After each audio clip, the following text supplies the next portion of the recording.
Good morning students. हम लोग history का थर्ड चैप्टर पढ़ रहे थे। उसी में देखेंगे आगे सरदारों पर नियंत्रण। अलाउद्दीन खिलजी ने अमीरों एवं सरदारों के सामूहिक उत्सव एवं दावतों पर कठोरता से रोक लगा दी।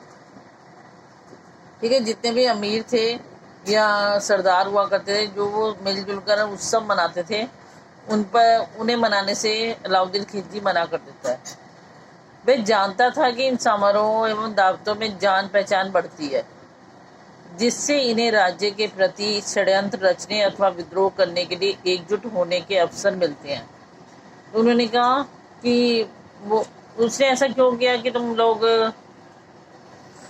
उत्सव नहीं करोगे, दावतें नहीं करोगे, ऐसा क्यों मना किया था? उसने इसलिए करा था कि उसे था कि इन दावत के बहाने ये लोग आपस में मिलते हैं और एक दूसरे के राज्य के प्रति षड्यंत्र रचते हैं और एकजुट होकर किसी पर भी विद्रोह कर देते हैं। अतः अलाउद्दीन ने दरबार के अमीरों एवं सरदारों पर कठोर प्रतिबंध लगा कर इनके इलाकों पर राज्य का अधिकार घोषित कर दिया। अमीरों की दावतों, गोष्ठियों, समारोह एवं मदिरा पान पर रोक लगा दी गई और उन्होंने कहा कि उनके जितने भी वो थे, सरदारों और अमीरों के जितने भी इलाके थे, उस पर राज्य ने अपना अधिकार कर लिया था और कहा था कि ना तो अब कोई गोष्ठियाँ होंगी, हंसी मजाक वाले समारोह जो होते हैं, और ना ही दावत होंगी, ना ही कोई समारोह करोगे आप लोग, सभी पे रोक लगा दी। किसी भी समारोह का आयोजन करने के लिए अमीरों और सरदारों को अलाउद्दीन से पूर्व अनुमति प्राप्त करना अनिवार्य कर दिया। इन समारोहों में गुप्तचर भी छोड़े जाते थे जो अपनी सूचनाएं सुल्तान तक विभिन्न माध्यमों से पहुंचाते थे। इन सारे प्रतिबंधों के चलते अमीर भयभीत रहने लगे। इस प्रकार अलाउद्दीन ने अमीरों और सरदारों को पूर्ण नियंत्रण में ले लिया। अब उन्होंने क्या कहा कि उन्होंने क्या किया कि जितने भी अमीर थे, सरदार थे, ठीक है, उनको क्या किया, जब भी उन्हें कोई समारोह करना होता था, उन्हें जाके पहले अलाउद्दीन से परमिशन मांगनी पड़ती थी कि हम ये समारोह कर लें या नहीं कर लें। अब उस पर पहले अलाउद्दीन काफ़ी सोच विचार करता था, फिर अगर परमिशन दे भी देता था तो उसके अंदर अपने गुप्तचर छोड़ देता था कि आपकी सारी खबर लेकर आना कि क्या क्या बातचीत चल रही थी, क्या हो रहा था। तो उसी के वो जब आकर राजा को, सुल्तान को सब कुछ बता देते थे। अब जब ऐसा होने लग गया तो अमीर जितने भी थे वो भयभीत रहने लग गए और डर कर रहने लग गए कि कहीं अलाउद्दीन को हमारे बारे में पता चल गया तो। इस प्रकार अलाउद्दीन ने अमीरों और सरदारों पर अपना नियंत्रण हासिल कर लिया। मंगोलों के प्रति सतर्कता। ठीक है, अब देखते हैं हम आगे। मंगोलों ने अपने साम्राज्य की रक्षा के लिए अलाउद्दीन ने भी ग्यासुद्दीन बलबन का ही अनुसरण किया। ठीक है, जैसे ग्यासुद्दीन ने किया था उसी तरीके से अलाउद्दीन ने भी क्या करा, मंगोलों से अपने साम्राज्य को बनाने के बचाए रखने के लिए वही तकनीक अपनाई। उसने अपने पुराने किलों की मरम्मत करा ली, उन्हें अच्छी तरह ठीक ठाक करा लिया और वहाँ अपनी सेनाओं को नियुक्त किया। और वहाँ पर क्या किया, अपनी सेनाएं नियुक्त कर दी।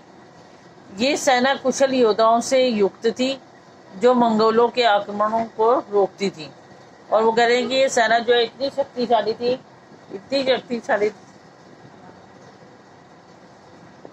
इतनी शक्तिशाली थी कि जो भी मंगोल वहाँ पर आक्रमण करते थे उनको, उनके आक्रमण को रोक देती थी। तो ठीक है, अब ये उन्होंने कहा कि जैसे इसमें आपको क्या बताया कि ग्यासुद्दीन, जिस तरीके से ग्यासुद्दीन बलबन ने मंगोलों को अपने यहाँ नहीं घुसने दिया था, उसी तरीके से अलाउद्दीन ने भी शक्ति बढ़ती, किलों की मरम्मत वगैरह करा दी, ठीक है, नए किले बना दिए और अपने सैनिकों को तैनात कर दिया वहाँ पर कि मंगोल जैसे ही आक्रमण करें उन्हें रोक दो।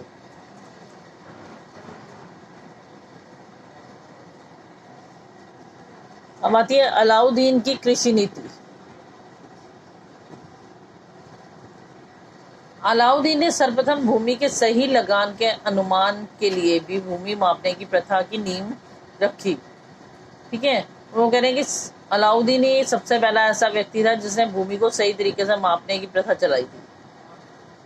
यह नाप गज में थी। कैसे नापी जाती थी? गज के हिसाब से, 1 गज 2 गज ऐसे करके। उस समय के अनुसार 60 वर्ग गज भूमि को 1 बीघा माना जाता था। अगर 60 गज की भूमि हो गई, ठीक है, उसे हम क्या बोल देते थे? बीघा। बीघा। लगान के बदले किसानों ने खाद्यान्न लिया जाने लगा। इस प्रकार अलाउद्दीन ने राज्य की खाद्य आपूर्ति व्यवस्था को बढ़ाया।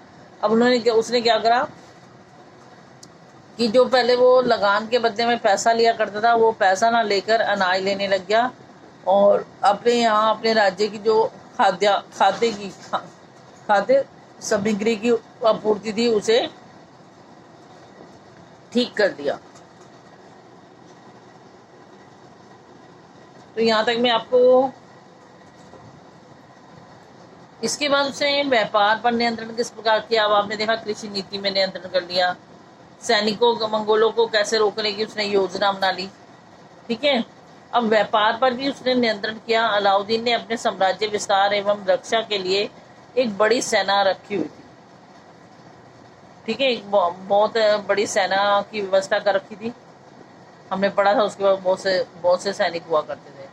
राज्य व्यवस्था एवं सैनिकों की आवश्यकता पर बहुत धन खर्च होता था और सैनिकों की आवश्यकता को पूरी करता था वो, और उसको पूरी करने के लिए क्या करता था? उनकी व्यवस्था करे रखने के लिए सैनिकों को बहुत सा पैसा खर्च करता था उन पर, सैनिकों पर। उसे कम से कम राजस्व की हानि द्वारा सैनिकों का खर्च चलाने के लिए व्यापार नियंत्रण आरंभ कर दिया।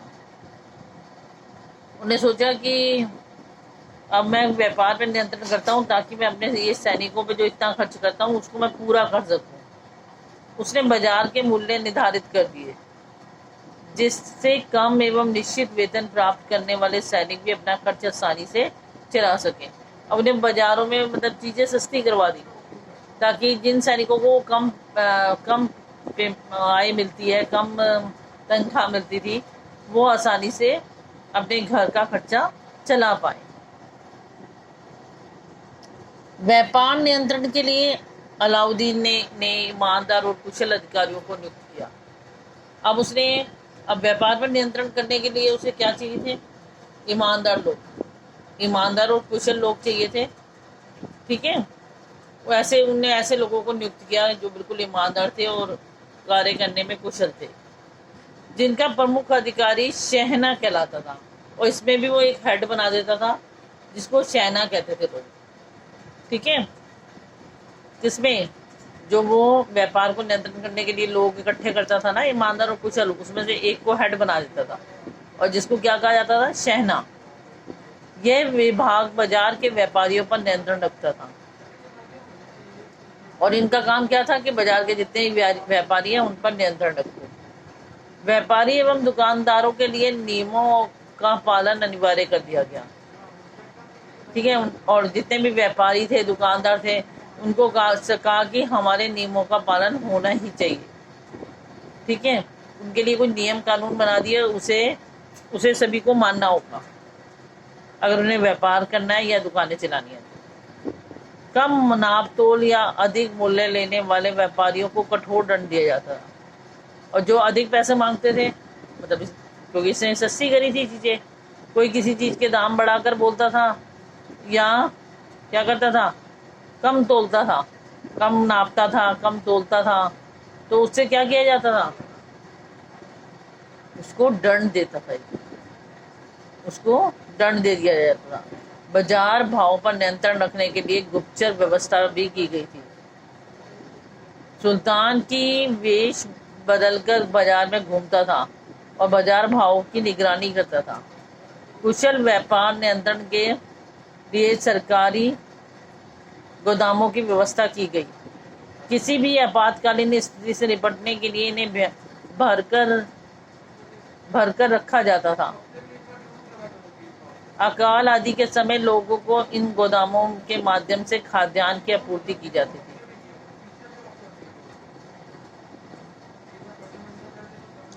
तो अब क्या किया जाता था, उन्होंने क्या किया कि भाई सही में बाजार में जो हमने नाप तोल वाली प्रणाली कही है वो अपनाई जा रही है या नहीं, कहीं जो मैंने लोग नियुक्त किए हैं वो भी उन व्यापारियों के साथ तो नहीं मिल गए। इसके इन सब की पे भी निगरानी रखने के लिए उसने क्या करा, गुप्तचर भी रख दिए हुए थे कि जो चुपचाप, पता भी नहीं होता था कि ये राजा के गुप्तचर हैं, वहाँ बाजारों में घूमते थे और निगरानी रखते थे कि कौन बाजार में भाव तोल कर रहा है, ज़्यादा पैसे ज़्यादा लगा रहा है, कम तोल रहा है। उन पर नियंत्रण रखने के लिए वो ऐसे काम किया करता था। यहाँ तक कि राजा भी खुद भी वेश बदल कर उन बाजारों में घूमा करता था, ठीक है।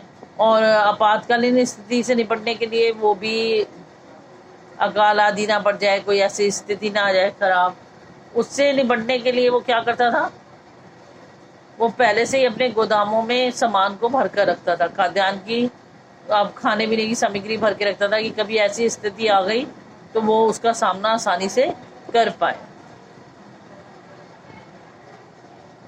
तो आज के लिए बेटा इतना ही, नेक्स्ट क्लास में हम इससे आगे बढ़ेंगे, ठीक है। आपने यहाँ पर देखा कि अलाउद्दीन ने कितनी व्यवस्था की अपने राज्य को सही तरीके से चलाने के लिए। तो आज के लिए इतना ही, नेक्स्ट क्लास में इससे आगे बढ़ेंगे, इससे अच्छी तरह रीड कर लेंगे। थैंक्स।